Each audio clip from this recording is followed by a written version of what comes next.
ভাঙা চালা ভাঙা বেড়ার ফাঁকে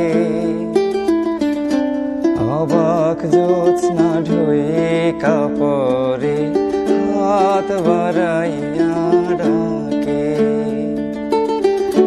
হাত ইশারায় ডাকে কিন্তু মুখে বলে না।